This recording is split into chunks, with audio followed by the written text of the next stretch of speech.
Imagine a company so powerful that it was once hailed as the most innovative in America. A corporation that promised to revolutionize the energy industry, dazzled Wall Street with unstoppable growth, and convinced the world that it was unstoppable. But behind the gleaming skyscrapers, billion-dollar deals, and glowing headlines, lurked a web of lies, deceit, and accounting trickery so massive that when the truth came out, it destroyed not only the company itself, but also the lives of thousands of employees, investors, and ordinary people who trusted them. This wasn't just a business failure, this was the collapse of trust in corporate America. It was a fraud that shook Wall Street to its core, exposed the dangerous coziness between auditors and corporations, and forever changed the way the world looked at accounting scandals. This is the story of Enron, the company that rose from nothing to dominate the energy world, only to implode in one of the most catastrophic corporate frauds in history. And the fallout? It didn't just take down Enron. It took down one of the biggest auditing firms in the world, left workers without their life savings, and forced the US government to rewrite the rules of business. What went wrong? How could so many people, bankers, analysts, politicians, and even regulators, be fooled for so long? And most importantly, how did the warning signs get ignored until it was far too late? Today, we peel back the layers of the Enron collapse, a scandal of arrogance, deception, and greed that stands as a warning to every investor and employee. Sometimes, the biggest success stories are built on the biggest lies. In the mid-1980s, America was witnessing a transformation. Deregulation had opened the floodgates of opportunity in industries like airlines, telecommunications, and, most importantly, energy. And in Houston, Texas, a new company was born from the merger of two regional natural gas pipeline companies. Its name? Enron? At first glance, Enron looked like just another pipeline business, but its leaders had bigger dreams. They didn't just want to move natural gas through pipes. They wanted to revolutionize the entire energy market. With charismatic leadership, aggressive ambition, and a brand new vision, Enron positioned itself as the company of the future. It wasn't about selling gas anymore, it was about trading it like a commodity, creating an energy market where none had existed before. They sold Wall Street a dream. Enron wasn't just an energy company, it was a technology powerhouse, a market innovator, and a vision of America's economic future. Investors bought in quickly, banks lined up to lend billions. Politicians praised Enron as the model of free market success. The company's executives basked in the glow of magazine covers, business awards, and public adoration. They were no longer just energy men in Texas. They were global titans of commerce. The company's headquarters in downtown Houston became a symbol of power, a gleaming skyscraper of glass and steel where employees worked long hours under the belief that they were changing the world. Young graduates fresh out of business school rushed to join Enron, drawn by its reputation as the place where the smartest people in the room worked. And for a while, the hype seemed justified. Enron's revenues skyrocketed, its stock price soared, and Wall Street analysts couldn't get enough of it. It became one of the most admired companies in America, named Most Innovative by Fortune magazine 6 years in a row. But behind the polished image, something was already starting to go wrong. The company's profits weren't as strong as they looked, and much of its success relied not on energy itself, but on complex financial maneuvers that few outsiders understood. Still in the 1990s, with markets booming and optimism running high, almost no one dared to ask questions. Enron wasn't just selling energy anymore. It was selling confidence, illusion, and faith in endless growth. It was a rocket ship, and no one wanted to get off. On the surface, Enron wasn't just successful, it was revolutionary. Its executives described the company as the Microsoft of energy, a tech-savvy innovator destined to reshape not only electricity and gas, but the very concept of global trade. To Wall Street, Enron looked unstoppable. The company pioneered the idea of an energy marketplace where natural gas and electricity could be traded like stocks. They promoted themselves as the architects of the future, men and women who were too smart to fail. Enron even branded itself as a kind of Silicon Valley of Houston, insisting that it wasn't just an energy company but a cutting-edge technology firm. But here's the truth. Much of this innovation was an illusion. Enron's executives understood that appearances mattered more than reality. Instead of focusing on the difficult work of building lasting profits, they engineered complex accounting tricks to keep their financial statements looking flawless. The most famous of these tricks was called mark-to-market accounting. In normal businesses, profits are recorded when they are actually earned. But at Enron, the rules were rewritten. If the company signed a $1 billion contract, they could instantly record all the expected profit from that deal, even if it wouldn't materialize for years or at all. On paper, Enron looked like it was printing money. In reality, it was often just smoke and mirrors. This accounting magic allowed Enron to report explosive growth. Each quarter, the company dazzled investors with rising revenues, and Wall Street cheered. Behind the scenes, however, executives were frantically hiding debts and shuffling losses into off-the-books partnerships, so the balance sheets always looked clean. Meanwhile, Enron employees were told they were the best of the best. The company cultivated a ruthless, winner-takes-all culture where only the top performers survived.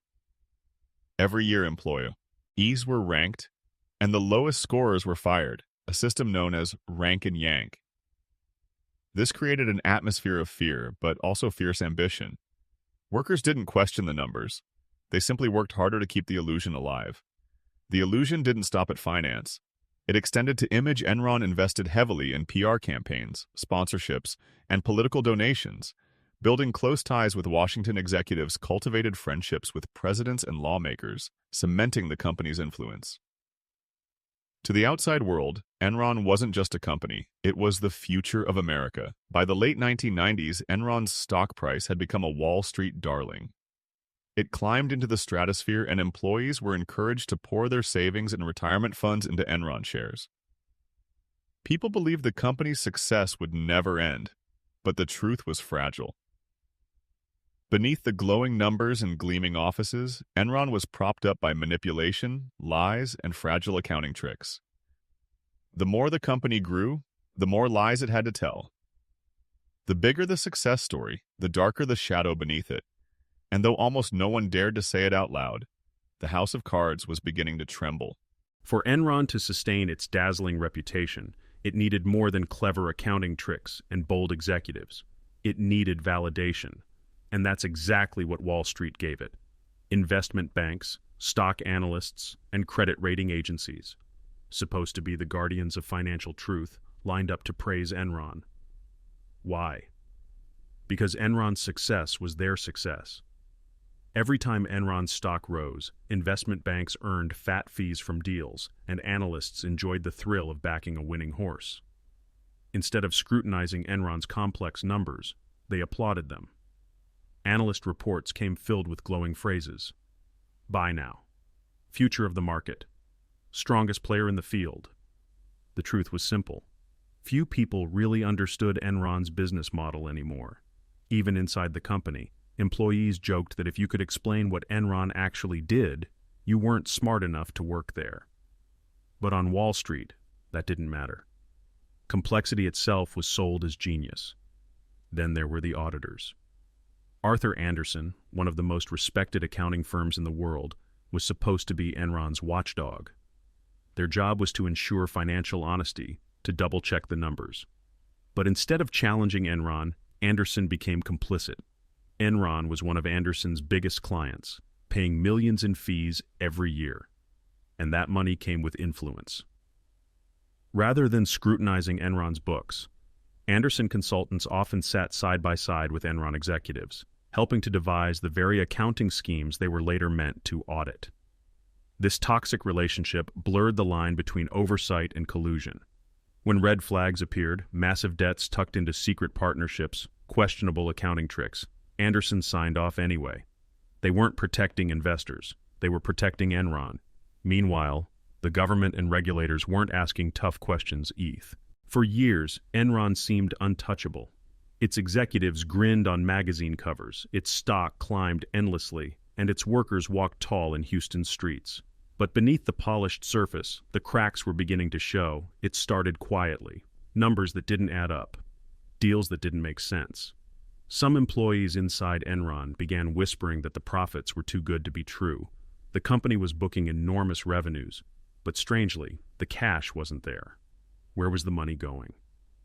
In 2001, a finance executive named Sharon Watkins, a woman who had worked at Enron for years, began putting the pieces together. She discovered that the company was using complex partnerships to bury massive debts, keeping billions of dollars off its balance sheet. Enron's success story wasn't built on innovation, it was built on deception. Watkins wasn't the only one noticing. A handful of journalists had also grown suspicious. The Wall Street Journal and Fortune published probing articles asking the question few dared to voice: how exactly does Enron make money? For investors, these questions were alarming, yet most analysts still urged caution, brushing off the concerns. After all, Enron was still a Wall Street darling, but behind the scenes, panic was growing as doubts spread. Enron's partnerships, those shadowy entities hiding debt, started to unravel.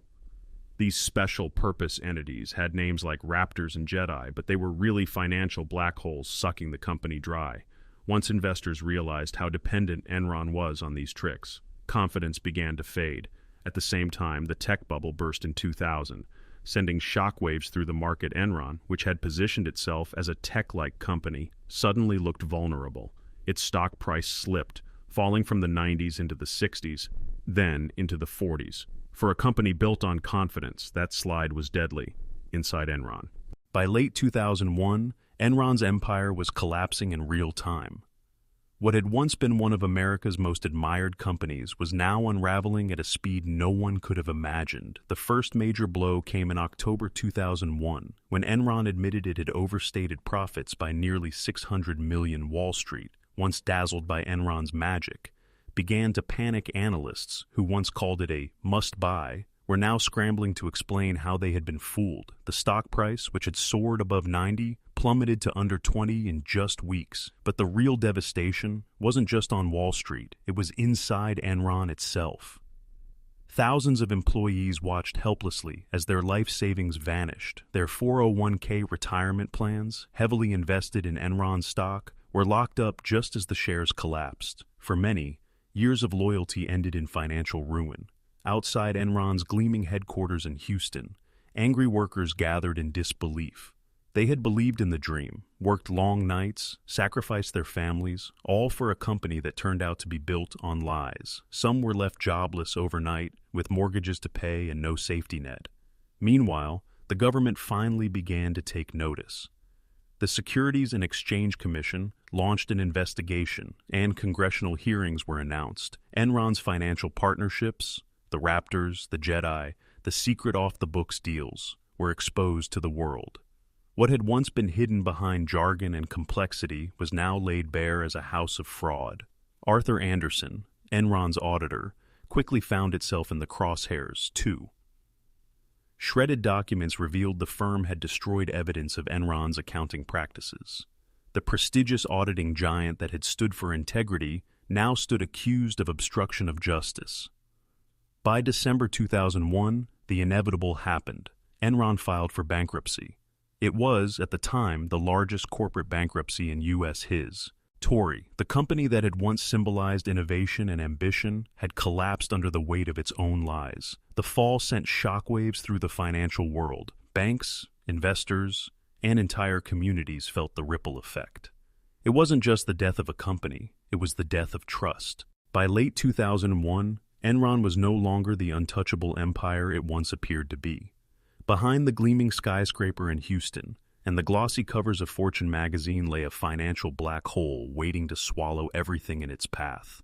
The cracks widened in October 2001 when Enron announced a massive third-quarter loss of $618 million. Investors, once dazzled by promises of endless growth, suddenly panicked. The company also disclosed over $1.2 billion on its shareholder equity had mysteriously vanished, hidden in shady partnerships that no one outside the inner circle seemed to understand. But the real blow came from a name no one expected: Sharon Watkins. an Enron vice president who wrote a confidential memo to CEO Ken Lay warning that the company might implode in a wave of accounting scandals.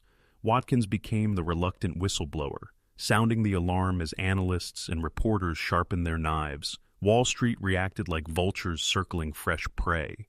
Credit rating agencies downgraded Enron's stock to junk status trading partners. Once eager to do business, backed away in fear of being dragged into the abyss. Enron's stock price, once soaring at $90 per share, collapsed to under $1 in just weeks.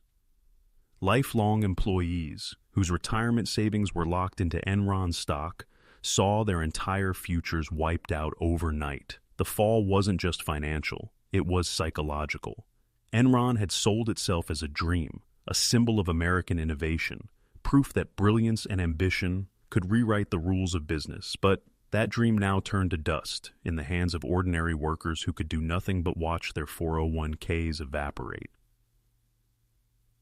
On December 2, 2001, Enron filed for bankruptcy. It was the largest corporate bankruptcy in U.S. history at that time. $63 billion in assets gone, and more than 20,000 employees left stranded. The mighty house of cards collapsed, and the reverberations shook Wall Street, Washington, and the entire world of corporate finance. Enron's fall revealed something bigger than one company's greed. It showed that unchecked ambition, paired with weak regulation and blind faith, could bring even the most celebrated empire crashing down. And for every executive who cashed out millions, there were thousands of ordinary people who lost everything. When Enron collapsed, the world didn't just witness the fall of a company. It saw the unraveling of a financial system that had been built on smoke and mirrors. What followed was a storm of investigations, arrests, and courtroom drama that shook America's trust in corporate giants. The first target was Arthur Andersen, one of the Big Five accounting firms. For years, Andersen had signed off on Enron's fraudulent financial statements, turning a blind eye while executives manipulated numbers. When investigators discovered that Andersen employees had shredded tons of documents related to Enron's accounts, the scandal widened. The once respected firm was indicted for obstruction of justice, effectively destroying a century-old name in accounting overnight. Tens of thousands of Andersen employees worldwide were left jobless, not because of their own crimes, but because their leaders had chosen greed over ethics. Meanwhile, Enron's inner circle faced the heat. Jeffrey Skilling, the sharp-tongued CEO, was charged with conspiracy, fraud, and insider trading. In court, Skilling insisted he was innocent, portraying himself as a visionary misunderstood by the market. But evidence showed he had cashed out millions while urging employees and shareholders to keep buying Enron stock. Then came Ken Lay, Enron's founder and longtime face of the company. Lay, once admired as a business genius and a close friend to politicians, now stood accused of orchestrating one of the biggest lies in corporate history. His downfall was more than financial. It was personal. To many Americans, Lay symbolized the betrayal of trust by powerful elites who lived lavishly while their workers were left destitute. Perhaps the most tragic irony came just before Lay's sentencing. In July 2006, he died suddenly of a heart attack, escaping prison, but forever remembered as a disgraced figure. Jeffrey Skilling wasn't so lucky. After a lengthy trial, he was sentenced to 24 years in prison, later reduced. His courtroom demeanor, sometimes arrogant, sometimes desperate, became a cautionary tale of how ambition without accountability leads to ruin. The fallout didn't end with Enron's leaders. Thousands of employees lost their pensions, life savings, and futures. Investors sued, regulators scrambled, and ordinary Americans began to question whether they could ever trust Wall Street again. Congress responded with the Sarbanes-Oxley Act of 2002, a sweeping reform designed to prevent another Enron. It forced corporations to provide stricter financial disclosures, imposed harsher penalties for fraud, and demanded that executives personally certify the accuracy of financial reports. It was a law born out of outrage, a line in the sand declaring that no company, no matter how powerful, was above the truth. But scars remained. Enron wasn't just a scandal, it was a betrayal. For the employees who packed up their desks, for the retirees who lost their savings, and for the public who watched billion-dollar fraud unfold in real time, trust in corporate America would never be the same again. The aftershock of Enron was proof that fraud doesn't just destroy balance sheets, it destroys lives. The Enron scandal was more than a story of corporate fraud. It became a cultural earthquake, reshaping how the world viewed business, power, and trust. Its legacy is not confined to balance sheets or courtrooms. It lives on in laws, in boardrooms, and in the skepticism of every investor who wonders, could this happen again? For decades, Enron had been celebrated as a symbol of innovation, the company that turned energy trading into high finance. But after its collapse, the name Enron became shorthand for corruption and greed. Business schools that once held Enron up as a case study in brilliance now use it as a cautionary tale, dissecting the mechanics of deceit. One of the most lasting legacies was the Sarbanes-Oxley Act, which introduced strict new rules to hold executives accountable. For the first time, CEOs and CFOs had to personally sign off on financial statements, making it clear that "I didn't know" was no longer an acceptable excuse. Boardrooms across America changed their governance structures, placing more emphasis on transparency and oversight. The scandal also transformed the role of whistleblowers. Sharon Watkins, a vice president at Enron, had raised red flags internally before the collapse. While her warnings were ignored at the time, she later became a symbol of courage. In the years that followed, whistleblower protections were strengthened, recognizing that exposing fraud often comes at a personal cost. But perhaps the most haunting legacy of Enron is how it revealed the fragility of trust. Employees who had spent decades with the company saw their life savings evaporate. Communities that relied on Enron's jobs were left devastated. Investors realized that a glowing annual report could be a mirage. Culturally, Enron became part of the American vocabulary. Documentaries, books, and news specials dissected the scandal, and Hollywood turned the story into caution. Rye Entertainment, to this day, the word Enron is invoked whenever a company's numbers don't add up. And yet, despite the sweeping reforms, the shadow of Enron lingers. In the years after, new scandals emerged. Lehman Brothers, the 2008 financial crisis, the Bernie Madoff Ponzi scheme. Each time, critics asked the same question. Had the world truly learned from Enron? The truth is, Enron's collapse taught us that unchecked ambition, combined with weak oversight, can devastate economies and ruin lives. Its story continues to echo in boardrooms, reminding leaders that integrity is not optional. It is the foundation of trust. Enron's legacy is not just the billions lost, the executives jailed, or the laws rewritten. Its legacy is a warning carved into the fabric of corporate America. When profit becomes God, corruption is inevitable. When the dust of Enron's collapse finally settled, lawmakers, executives, and the public swore, never again. The Sarbanes-Oxley Act was hailed as the silver bullet that would prevent another Enron CEOs and CFOs were now personally liable, auditors were supposed to be independent, and transparency became the corporate buzzword of the decade. And yet, barely a few years later, the world was plunged into another financial crisis. In 2008, names like Lehman Brothers, AIG, and Bear Stearns became synonymous with collapse, echoing the same arrogance and greed that had defined Enron. Once again, regulators had been asleep at the wheel. Once again, investors were left devastated. Why? Because while laws can change paperwork, they cannot change human ambition. The Enron story was not just about accounting tricks or shady partnerships. It was about a culture of winning at all costs, a belief that rules were obstacles to be outsmarted. That culture did not disappear with Enron, it simply found new hosts. Enron also revealed how groupthink blinds intelligent people. Wall Street analysts cheered Enron's innovation. Even when they didn't understand it, investors poured money into the company, trusting glowing reports they barely read. And after Enron, the same blindness reappeared in the housing bubble, the dot-com craze, and later in the hype around crypto markets. Each time, skepticism was dismissed as negativity, and those who raised alarms were silenced.